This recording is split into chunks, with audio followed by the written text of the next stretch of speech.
Suara Generasi FM, The Sound of Life. Tuhan menyelamatkan orang yang tertindas. Shalom, selamat siang untuk kaula muda Gracia dimanapun kalian berada siang hari ini.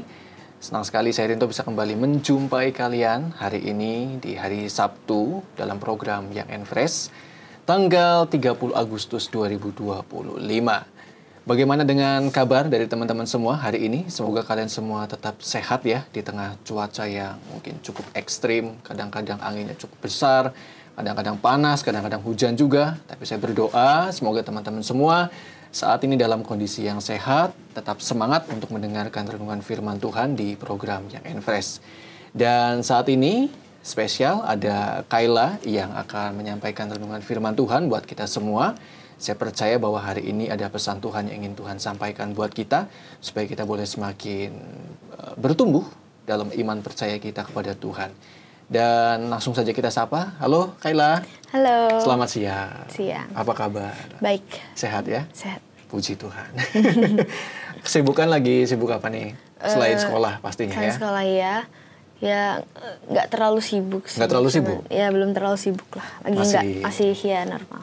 Biasa-biasa ya. Biasa-biasa. Pelayanan aman? Aman.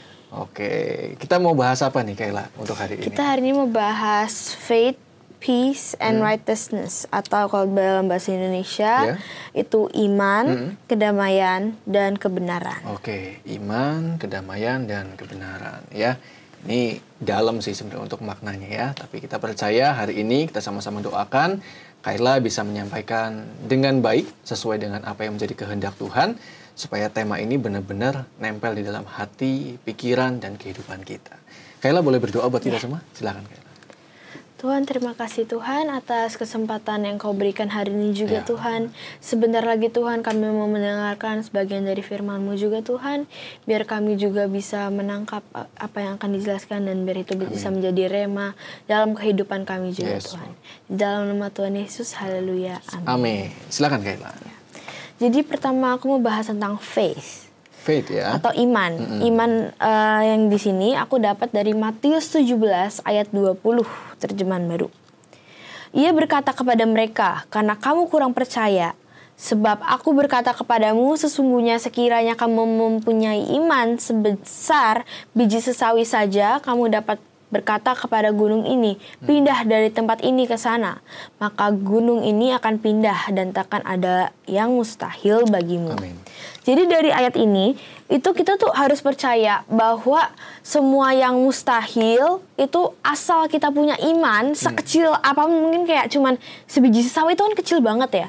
Tapi itu tuh bahkan bisa move gunung ke daerah yang lain. Jadi kayak iman tuh asal kita punya iman yang benar-benar kuat, itu ya kita tuh bisa minta ke Tuhan dan kayak semua hal yang mustahil itu bisa jadi kenyataan gitu. Dan dengan iman juga kita tuh harus tetap fokus ke Tuhan. Tujuannya kita tuh tetap harus fokus ke Tuhan sama ikuti jalan iman bersama dengan Tuhan gitu. Jadi kita tuh harus jalan bersama Tuhan dengan kita punya iman kita gitu loh. Dan kita tuh jangan mempertanyakan terus gitu. Ya jangan mengeluh, jangan mempertanyakan hal-hal gitu. Cukup kita percaya ke Tuhan, kita beriman dan kita jalani gitu. Dan selain kita jalan itu, kita juga harus menyerahkan diri kita benar-benar sepenuhnya ke Tuhan. Karena kalau misalnya kita percaya, iya percaya. Percaya kalau misalnya itu terjadi, percaya. Cuman kita nggak nyerahin diri kita ke Tuhan, itu kita sama aja berarti kita juga nggak percaya gitu kan. Kita nggak sepenuh hati. Jadi cuman perkataan, iya percaya kepada itu, cuman kenapa kita percaya kepada itu tapi kita nggak percaya ke Tuhan yang bisa membuat mustahil menjadi mungkin gitu. Karena ya kalau kita nggak surrender, itu juga kita tuh nggak bisa ngandelin kekuatan kita sendiri. Tanpa Tuhan, kita tuh nggak bisa apa-apa gitu. Dan kayak emang beriman itu jujur susah ya. Beriman tuh nggak segampang yang kayak cuman, iya aku percaya. Iman tuh bener-bener harus kita ambil dan kita taruh dalam hidup kita yang mungkin itu susah. Karena mungkin saat ada suatu kejadian gitu ya. Misal kita ada satu masalah gitu. Terus kita tuh kayak, aku percaya. Tapi emang bener kamu percaya atau emang cuman di mulut doang gitu? Apakah kamu bener-bener beriman atau cuman asal ngomong gitu? Dan kayak kita tuh beriman, cara untuk kita beriman itu susah. Cuman kita harus belajar untuk kayak, kalau mungkin kita takut gitu untuk beriman, ini bener gak sih gitu, ini bisa gak sih aslinya, kita harus beriman, kita harus tetap coba. Kita harus tetap coba buat mengandalkan Tuhan, dan kita serahkan semuanya ke Tuhan, dan kita ambil itu, dan kayak ya ini akan terjadi, kita akan dapat terobosan dan lain-lain gitu. Itu pastinya kita akan bisa untuk menjalaninya itu gitu, menjalani hal itu gitu loh. Terus next aku dapat dari Ibrani 11 ayat 1. Iman adalah dasar dari segala sesuatu yang kita harapkan dan bukti dari segala sesuatu yang tidak kita lihat. Ini tuh salah satu sambungan dari yang tadi ya. Kalau di sini itu kan iman adalah dasar dari segala sesuatu yang kita harapkan dan bukti dari segala sesuatu yang tidak kita lihat. Yang kayak tadi, iman itu dan Tuhan itu membuat segala sesuatu itu yang mustahil menjadi mungkin.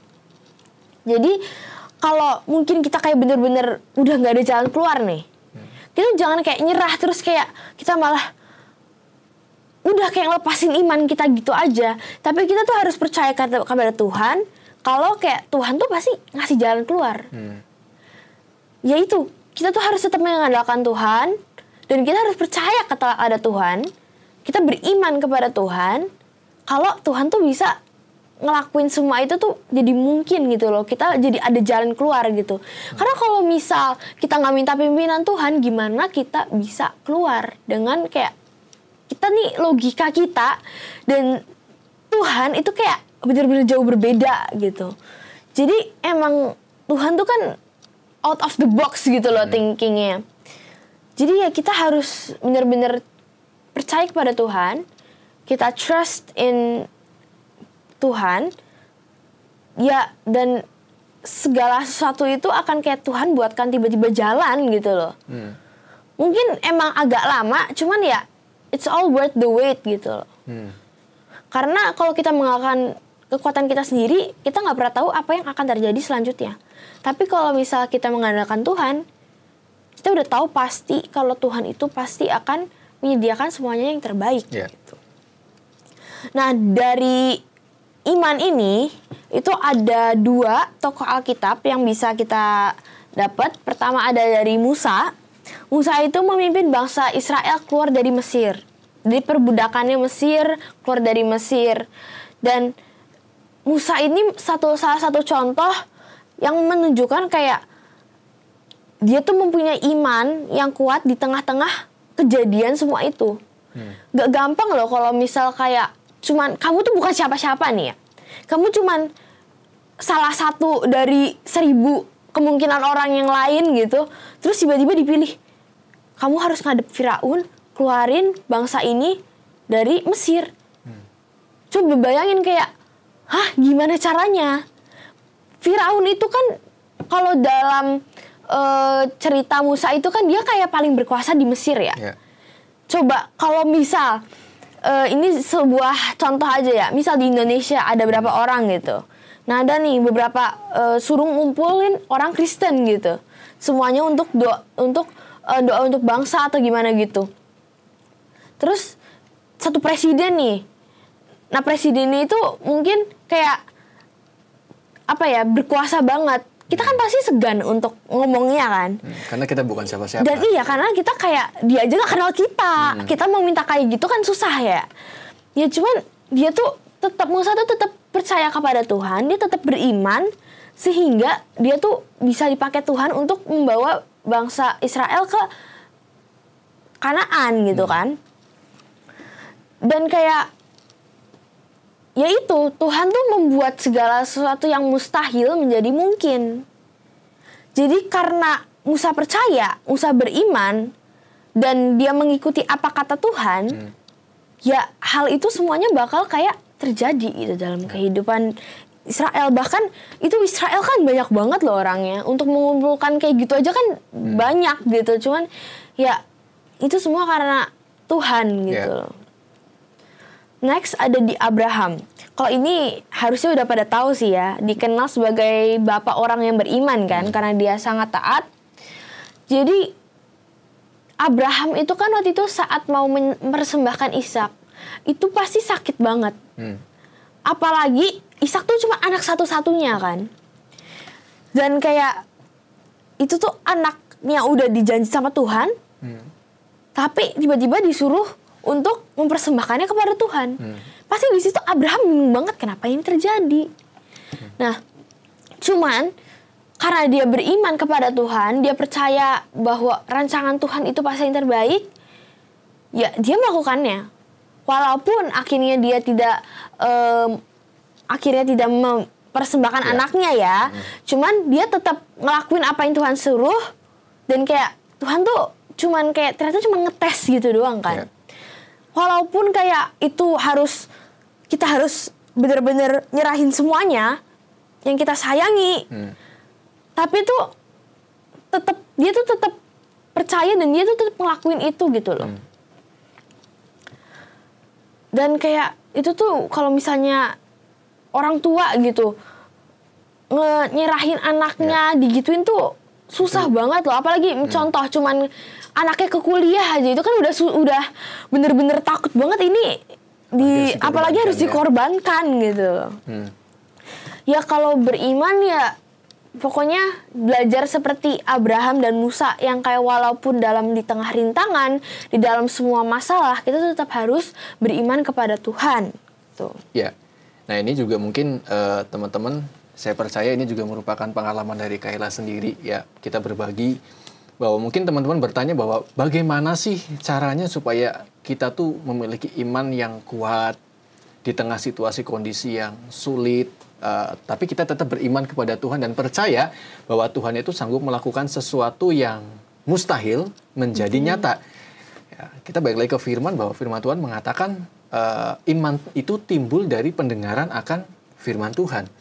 Jadi kayaknya rasanya mustahil kita bisa memiliki iman yang kuat kalau kita sendiri tidak pernah mendengarkan firman Tuhan, tidak membaca firman Tuhan. Jadi kuncinya teman-teman, gimana caranya kalian bisa mendapatkan iman yang kuat seperti Musa, seperti Abraham, seperti Kayla juga pastinya, seperti kita semua, yaitu adalah dengan mendengarkan firman Tuhan. Itu kuncinya juga kan pasti ya. Oke, lanjut Kayla. Nah, next ini aku ke poin selanjutnya, ada peace atau kedamaian. Dari kedamaian ini aku dapat dari ayat Alkitabnya Roma 12 ayat 18. Sedapat-dapatnya, kalau hal itu bergantung padamu, hiduplah dalam perdamaian dengan semua orang. Jadi dalam konteks ini, itu kita tuh harus menjaga kedamaian kita dengan orang lain. Jangan biarin iblis tuh mencuri damai sejahtera kita. Dan kayak kita sering kali tuh hilang damainya tuh karena mungkin ada beberapa hal di lingkungan gitu yang kayak bisa merusak kedamaian kita. Tapi coba deh kita tuh sabar, kita tenang, dan kayak kita menghadapi situasi itu tuh dengan kayak kedamaian. Karena kalau misalnya kamu udah panik duluan, gimana kamu bisa menyelesaikan itu dengan kayak nyantai gitu loh. Dengan kayak kita ngelakuinnya tuh, kita nyelesainnya tuh dengan bener gitu. Kita gak bakal bisa itu kalau misalnya suasana hati kita gak bener kan. Gitu loh. Dan kayak kita tuh jangan gampang terpancing juga dengan semua rayuan iblis yang membuat kita tuh gak damai gitu. Gak damai sejahtera gitu. Dan kayak malah, apa ya namanya, kayak pusing dan kayak malah, aduh ini gimana, malah kayak uring-uringan ya, tahulah itu. Uring-uringan ya, pokoknya pusing dan kayak bener-bener stres gitu. Dan contoh, kalau yang sekarang nih ya di Indonesia lagi pada ribut ya mungkin ya, banyak masalah-masalah yang ada di Indonesia, tapi coba kita damai aja, kita jangan ada sebuah sakit hati gitu yang mungkin nggak berkenan di hati kita, tapi kita tuh harus berusaha untuk kayak damai gitu, kayak oke, kita serahin ke Tuhan. Yes. Kita serahin ke tangan Tuhan, kita doa, kita minta, Tuhan, kami minta pimpinan tangan-Mu ini Tuhan di negeri ini gitu. Kita nggak perlu untuk ngikut kayak demo gitu, nggak perlu. Aslinya nggak usah. Dan kayak bagian kita itu aslinya hanya untuk kita doakan bangsa kami, dan kayak kita damai nih, kita damai hati kita juga jangan punya kepahitan gitu.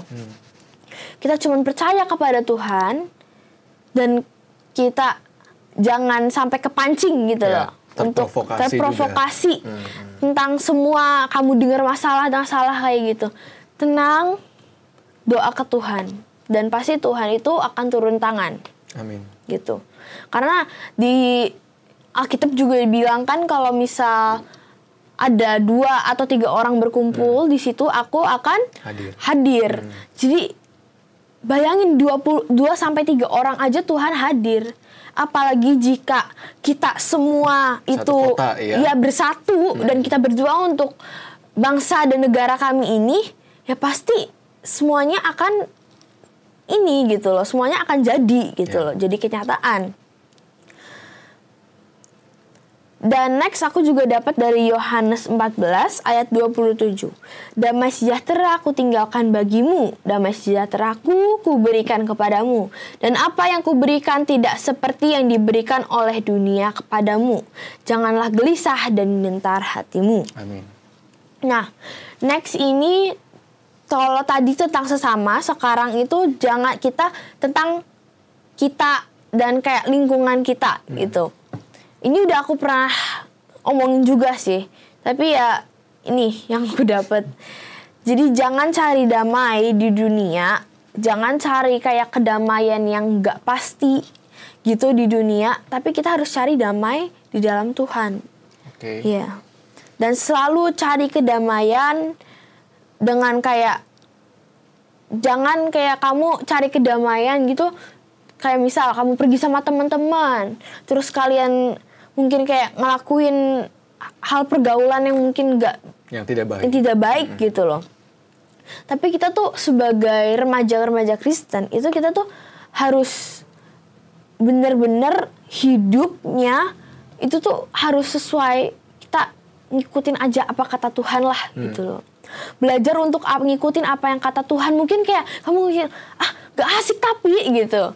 Cuman tuh kayak ya udah, walaupun mungkin gak itu, tapi Tuhan tuh tahu yang terbaik kan. Jadi ya udah, kita mending kita ikutin apa kata firman Tuhan. Dan ya gak usah kayak, mungkin kalau sekarang apa ya, FOMO ya, fear of missing out gitu. Mungkin kita kadang takut gitu, cuman ya kayak takut aku FOMO gitu. Cuman ya karena semua yang mungkin hal-hal viral gitu, yang mungkin membuat kita tuh FOMO gitu, tapi tuh gak semuanya baik gitu. Jadi harus diserapin juga gitu, harus diserap-serap. Nah mungkin sebelum lanjut Kayla bisa berbagi juga nih buat teman-teman gitu kan, karena Kayla juga kan masih remaja nih gitu. Gimana sih caranya supaya Kayla sebagai selaku remaja itu tidak terbawa arus dunia di saat kamu mencari kedamaian, tapi kamu tidak memilih untuk mengikuti alur kenikmatan dunia nih. Karena usia remaja itu sejujurnya ya, kalau boleh jujur, karena saya juga pernah remaja gitu kan, itu adalah usia-usia yang paling rentan terbawa arus dunia gitu tuh.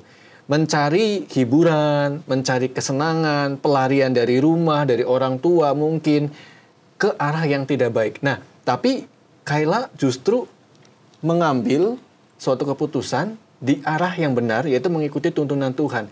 Itu caranya gimana Kayla? Kamu bisa tetap bertahan ngikutin alurnya Tuhan? Ya, sejujurnya kalau pertama itu, kalau aku dari emang suatu apa ya, ada pengalaman tersendiri gitu loh.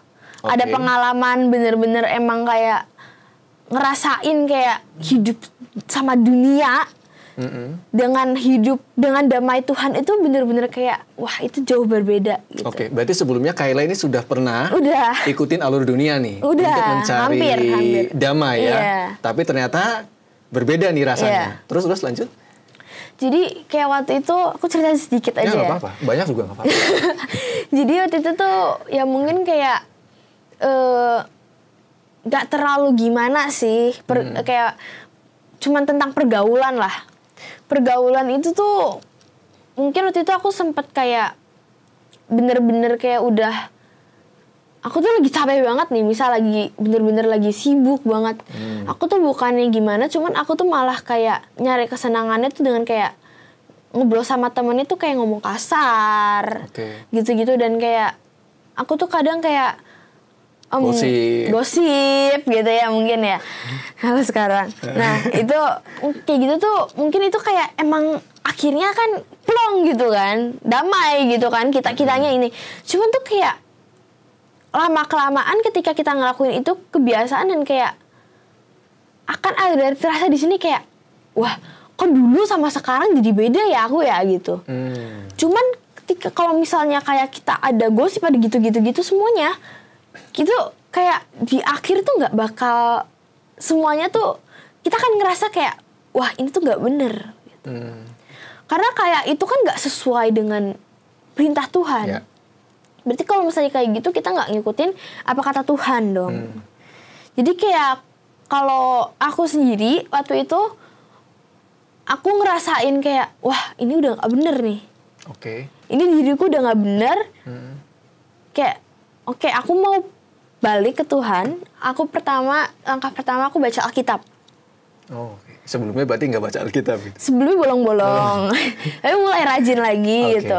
Mulai rajin baca Alkitab. Terus kayak aku dapet beberapa rema gitu yang kayak emang ngena banget gitu. Dan kayak wow, ternyata banyak hal yang kayak emang aku udah aku tinggalkan gitu. Salah gitu. Nah aku salah dan kayak abis itu ya aku milih kayak wow aku mau balik lah gitu loh.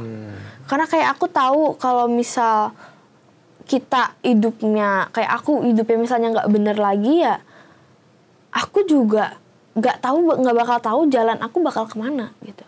Aku bakal kayak gimana dan kayak nggak pasti itu. Mau jadi apa? Iya mau jadi apa. Tapi kayak sejak kayak aku percaya dan aku kayak cari kedamaiannya itu aku ke Tuhan gitu tuh kayak kadang ya damai yang kita rasakan sama dunia dan damai yang kita rasakan sama kedekatan dengan Tuhan itu beda banget. Aku ngerasain kalau di dunia itu tuh biasanya ya happy cuman perasaan tuh kayak masih tetap ada something lah. Tapi kalau misalnya sama Tuhan itu misal kita lagi capek sama semuanya, tiba-tiba kita misalnya masuk kamar atau kita saat teduh sendiri gitu, kita bilang kayak Tuhan, terus kita keluarkan bener-bener semua perasaan-perasaan kita itu bener-bener lebih lega dibanding kita nyari kesenangan sendiri atau kedamaian di dunia gitu loh. Waktu itu aku pernah pas lagi emang bener-bener kacau banget, aku datang ke Tuhan, aku cari kedamaian, Tuhan ini gimana bla bla bla, dan kayak akhirnya bisa kayak 30 menit atau sejam itu aku bener-bener nangis dan aku ngomong ke Tuhan dan kayak habis itu lega gitu loh. Semua terangkat ya? Semuanya terangkat gitu loh. Jadi nggak setengah-setengah? Enggak. Kalau dunia itu masih setengah-setengah kadang. Karena kebahagiaannya sementara. Habis itu kumat lagi. Iya. Cuman kayak kalau misalnya sama Tuhan tuh kadang tuh damainya tuh bener-bener kerasanya tuh lega banget gitu. Dibanding kalau misalnya kita cuma cerita ke orang gitu, ke teman. Terus kayak itu tuh nggak separuhnya, nggak semuanya tuh bener-bener keangkat gitu. Pasti tetap ada perasaan kayak aduh ini kayak enggak ini gitu. Tapi kalau misalnya sama Tuhan itu pasti saat kita ngomong, kita cerita ke Tuhan itu pasti kayak udah damai, tuntas ya? Selesai gitu. Belum lagi kalau misalkan kita ceritanya sama orang yang salah, itu sangat dangerous. Itu dangerous banget. Jadi tadi kuncinya teman-teman yang saya ambil adalah di saat Kayla mengalami sebuah persimpangan, ya, dan Roh Kudus di situ berbicara, yang terpenting adalah respon kita. Iya. Kalau kita meresponnya salah, kita akan mengabaikan suara Roh Kudus itu. Iya. Kita tetap ya mencoba mencari dengan cara dunia, tapi di saat kita meresponnya benar, nah seperti yang Kayla alami, dia akhirnya mendapatkan kedamaian yang sejati. Tapi Kayla, ada satu pertanyaan lagi. Setelah kamu menentukan dan mengambil langkah untuk mencari kedamaian di dalam Tuhan, apa reaksi orang-orang di sekitar kamu yang tadinya sering gosip, sering ngobrol, ngomong-ngomong kata-kata kasar, itu gimana mereka? Respon mereka gimana? Ya kalau misal kayak gitu sih, kita tuh emang nggak bisa ngubah orang ya. Yang bisa ngubah orang kan cuma Tuhan. Kita tuh sebagai ini ya, mungkin kita bisa kalau misalnya emang kita pemilih ya kita, ya udah kita nggak usah ikut-ikutan ngomong-ngomong kayak gitu. Bergaul tetap bergaul. Berteman tetap berteman. Berteman tetap berteman. Cuma jangan sampai pergaulan itu tuh menjadikan kamu malah jadi batu sandungan untuk kamu sendiri gitu loh. Lalu apa yang kamu lakukan waktu mereka mulai bergosip? Di tengah-tengah mereka yang bergosip, Kayla apa yang Kayla lakukan?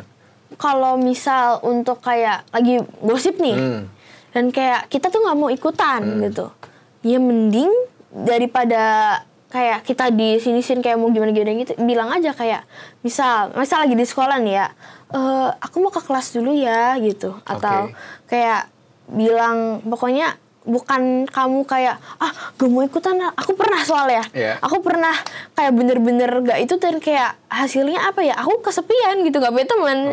Jadi kayak bergaul tuh tetap penting, cuman ketika mereka ngelakuin itu kayak kalau mau kita kayak gak usah denger, kalau enggak kita kayak pergi kemana gitu, nggak apa-apa ngomong, tapi ngomong ke temennya dulu juga nggak apa-apa, tapi kayak kalau aku sih jangan terlalu nunjukin, agar kayak mereka kan nggak ngomong kita juga gitu, biar kitanya nggak tersinggung juga, dan merekanya juga kayak nggak tersinggung kalau misalnya kita ini kan. Jadi kayak pokoknya kita tuh cuman kayak kalau nggak kita tetap duduk di situ, cuman nggak usah fokus dengerin gosipnya itu. Jadi keluar dari, masuk telinga kanan, misalnya keluar lagi telinga kanan lagi, biar nggak masuk dulu kan ke sini. Gitu loh. Atau mungkin ya ini bisa jadi tips juga nih buat teman-teman. Tapi memang ini harus kalian imannya dipertebal dulu ya. Di saat kalian ada di lingkungan yang seperti itu, kalian menjadi garam dan terang. Gitu ya. Jadi oke, kita di tengah orang-orang yang sedang ngegosip nih, tapi bukannya kita ikut nyemplung di dalam topik yang sedang dibicarakan, tapi kita menjadi penetralisir gitu. Udahlah, gak usah ngomongin itu, ya kan belum tentu benar juga beritanya. Contohnya misalkan seperti itu. Atau mungkin kita ya dengan cara kita sendiri, dengan kata-kata yang lembut, supaya kita juga jangan sampai langsung dicap, sok suci lu gitu misalkan, ya kan? Karena mereka tersinggung. Iya, biasanya kalau misalnya kayak gitu tuh mending kita diem aja lah. Kalau mau kayak bener-bener gak ikut campur, kayak udah diem. Ya gitu. Yang penting tetap berteman ya. Oke, lanjut lagi, Kayla. Ya, terus tentang kedamaian ini, aku dapat dari cerita Yusuf. Jadi dari cerita Yusuf ini, dia tuh meskipun dia dijual jadi budak, menderita di penjara kayak gitu, dia tuh tetap teguh dalam imannya gitu. Dan dia tetap tekun untuk kayak doa ke Tuhan gitu-gitu, dan kayak di dalam itu kan padahal dia bisa kayak cuman kayak itu kan dia harusnya di penjara itu kan dia cuman kayak harusnya ya jadi budak. Itu pasti susah gitu loh. Dia bisa aja tuh kayak cuman udah nyerah aja dah gitu, nggak kayak nggak usah ngikut-ikut apa tuh kata Tuhan, bisa. Cuman dia tuh tetap teguh imannya, dan dia tuh tetap kayak mencari kayak hal yang kayak damai Kristus, itu dia tetap cari, dan kayak Tuhan, dia tetap nyari Tuhan, dan kayak yang akhirnya menggunakan dia tuh untuk kayak menyelamatkan banyak orang kan. Dan kayak dia tuh malah menjadi salah satu petingginya kan di situ. Jadi tuh kayak asal kita percaya, kita beriman kepada Tuhan, dan kayak ya pasti Tuhan tuh akan lindungin gitu loh. Iya. Oke. Belajar dari Yusuf juga, ini ya Kayla ya, kalau misalkan kita pikir-pikir ya, Yusuf itu sebenarnya punya banyak alasan untuk dia itu kecewa sama Tuhan. Iya nggak sih? Iya, Bang. Dari awal dia dijual sama saudara-saudaranya, ya kan, dia difitnah sama tante Potifar, masuk ke penjara, udah di penjara dia dilupain sama juru roti dan juru minuman, ya kan? Udah ditafsirin mimpinya, dibilang jangan lupa ya, nggak taunya lupa ya kan? Sebenarnya kalau kita pikir-pikir ya, pribadi Yusuf ini harusnya punya banyak alasan untuk dia itu kecewa sama Tuhan dan udah nggak beriman lagi sama Tuhan ya. Tapi yes, luar biasa Yusuf harus kita teladani. Lanjut. Sama kalau dari sini juga ada, kalau yang dari Yusuf ya. Yusuf itu kan pas sama tante Potifar, itu kan dia aslinya kalau misal itu bisa aja gitu kan. Dia bisa aja melakukan itu, tapi dia memilih untuk gak ngelakuin hal itu gitu kan, karena kayak ya itu dia taat ke Tuhan. Dia beriman, dia menaruh imannya kepada Tuhan. Gitu. Betul. Nah, terus next tuh mau lanjut ke righteousness. Oke. Ini yang terakhir nih ya. Iya, yang terakhir. Kebenaran ya. Righteousness ini aku dapat ayatnya Roma 12 ayat 2. Itu tadi belum. Aku bacain aja. Janganlah kamu menjadi serupa dengan dunia ini, tetapi berubahlah oleh pembaharuan budimu, sehingga kamu dapat membedakan manakah kehendak Allah, apa yang baik dan berkenan kepada Allah, dan yang sempurna. Jadi ini aslinya cukup nyambung sama yang kedamaian, yaitu kita tuh walaupun kayak dunia ini mungkin sekarang nanti dikatain FOMO gitu-gitu kan. Cuman kita tuh tetap harus membedakan manakah kehendak Allah. Di sini ditulis membedakan manakah kehendak Allah, apa yang baik, yang berkenan kepada Allah, dan yang sempurna. Jadi kayak kita tuh walaupun kayak kita mungkin takut untuk FOMO gitu, kita tetap harus memilih-milih gitu loh. Apakah itu berkenan di hati Tuhan, apakah kita benar untuk ngelakuin itu, mending kita tanya Tuhan dulu. Apakah itu kayak membawa berkat atau enggak gitu. Dan kayak kalau di sini aku ambil contoh kayak dalam keadaan Indonesia dan lingkungan kita saat ini, itu kita kan harus tetap hidup dalam kebenaran.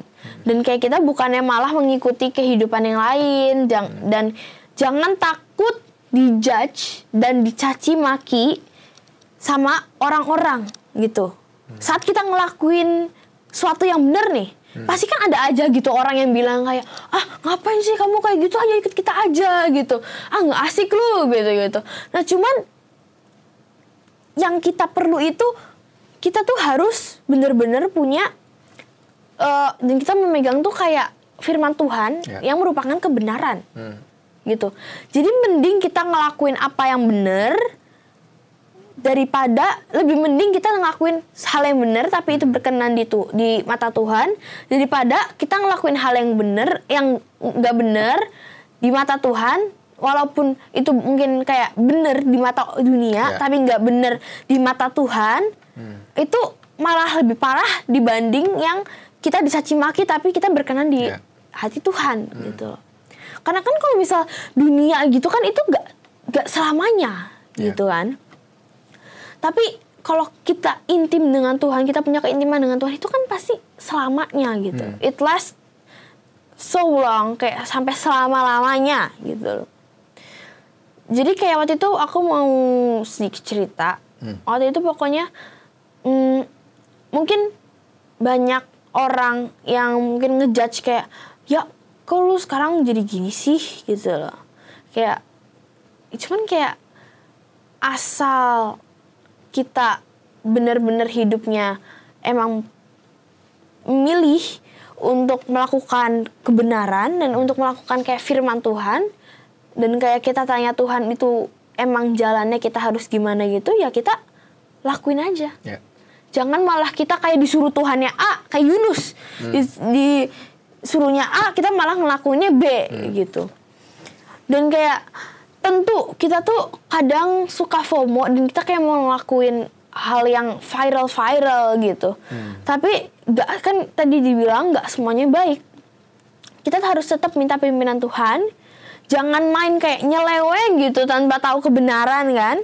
Kayak walaupun kita tahu kebenaran tuh kita ya udah ngikutin kebenaran. Selagi kita tahu kebenaran, ngikutin kebenaran. Bukannya malah kita nyeleweng kemana gitu. Pura-pura nggak tahu gitu loh. Jadi ambil kesempatan ini buat kita tuh dekat dengan Tuhan dan percaya kepada Tuhan, dan kayak kita tuh bisa menjadi remaja-remaja Kristen yang berkenan di hati Tuhan. Gitu. Dari sini aku juga ada satu kisah dari tokoh Alkitab, Henokh. Berjalan dengan Tuhan meski ia berada di tengah generasi yang sesat. Dia tuh membangun keintiman banget dengan Tuhan. Jadi meskipun kayak mungkin lingkungan itu dia lagi sesat, kalau mungkin dulu berhala ya.